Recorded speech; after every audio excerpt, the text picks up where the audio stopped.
Ya, jadi kali ini untuk directory file melalui terminal, kita ketikkan terminal di search-nya. Nah, ini udah logo terminal, kita klik. Setelah itu kita tunggu. Nah, ini udah muncul terminalnya. Nah, ada berbagai macam kode-kode yang digunakan. Nah, ini untuk kode PWT sendiri itu muncul ada home CentOS.io. Nah, itu berfungsi sebagai folder home milik user, yaitu CentOS.io. Nah, ls itu berfungsi untuk penampilan dari isi folder, sementara ls yang min l juga berfungsi sama, namun dengan tampilan yang lebih detail lagi, dan juga ada izin, tulisan izin, owner, dan juga ukurannya. Nah, cd per itu digunakan untuk navigasi directory untuk masuk ke root utama. Nah, ini ada cd per itu untuk ke root utama. Lalu ketika cd per home. Nah, cd per home sendiri digunakan untuk masuk ke folder home. Ini muncul cd per untuk naik satu tingkat lagi ke atas, masuk ke root utamanya lagi seperti pertama. Lalu ketikkan lagi cd titik-titik, itu yang untuk naik ke satu tingkat ke atas. Jadi misal ini ada cd per home, lalu kita ketikkan lagi cd titik-titik.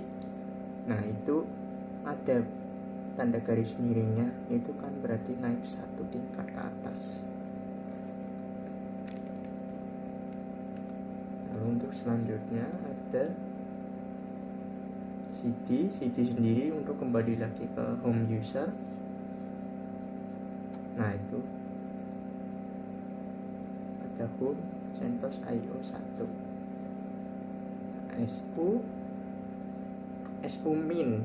su min itu digunakan untuk masuk ke root atau super user dengan fungsi sebagai administrator, dan juga biasanya ada kata sandi. Nah, ini kata sandinya merupakan root yang kita masukkan di instalasi awal.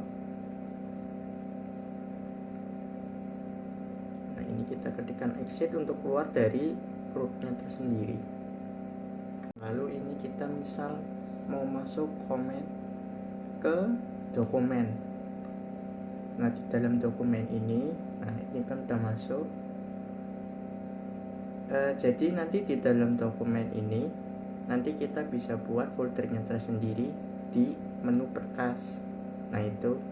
Nah, ls ini berfungsi buat menunjukkan ada di dalam dokumen ini ada file-file apa aja dengan namanya. Nah, ini sudah ditunjukkan.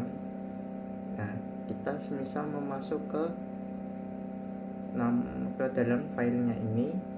Nah, nama file ini tidak bisa langsung ini, tetapi harus seperti awal. Jadi ada cd, lalu dituliskan nama filenya, ditambahkan petik 2 file spasi mars 123 petik. Nah, itu udah masuk. Ya, itu udah masuk. Nah, kita ketikkan cd per home. Nah, ini kembali ke home usernya.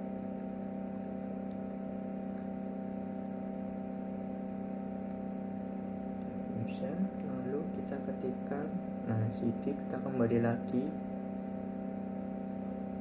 ke page awal pas user pertama kali.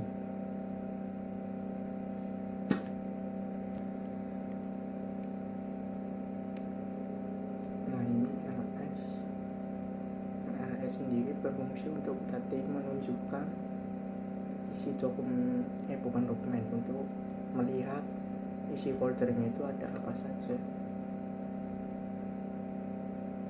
Nah, ini kita masuk ke cd dokumen seperti awal. Ini masuk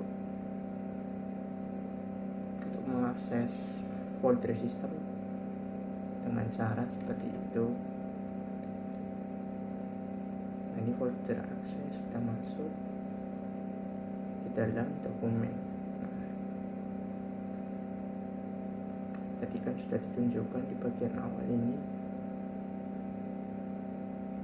Nah, diulang lagi dengan seperti ini.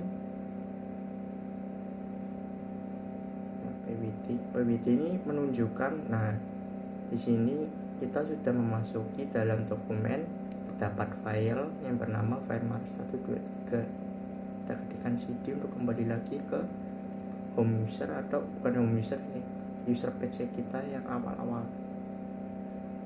Nah, ini kita masuk sumin untuk ke mode root. Kita masukkan kata sandi rootnya yang kita input.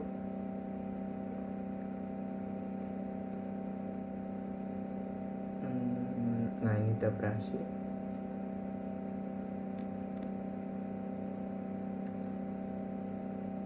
Kita ketikkan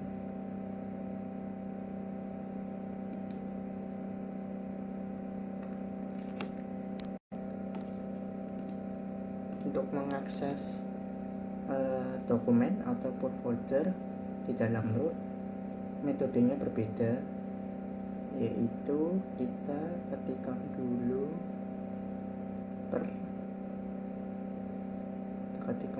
per home. Jadi nanti cd lalu spasi per home. Nah, ini kita udah masuk ke cd per home. Nah, di dalam homepage ini nanti langsung saja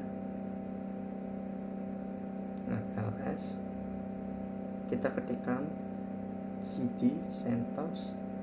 Nah, cd lalu masukkan ke user kita.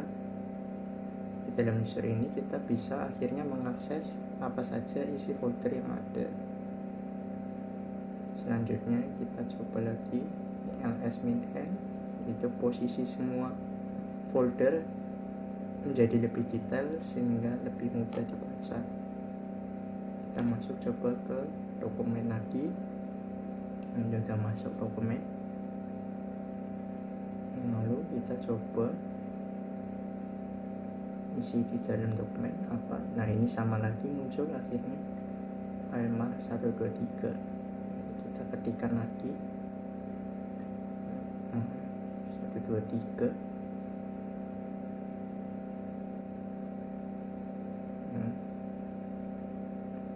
Nah, kita masuk PWD untuk mengambilkan lokasi direktori.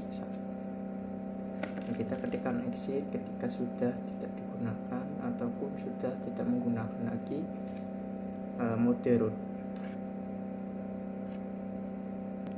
Ya, jadi ada beberapa perbedaan, semisal untuk user biasa dan juga untuk user root.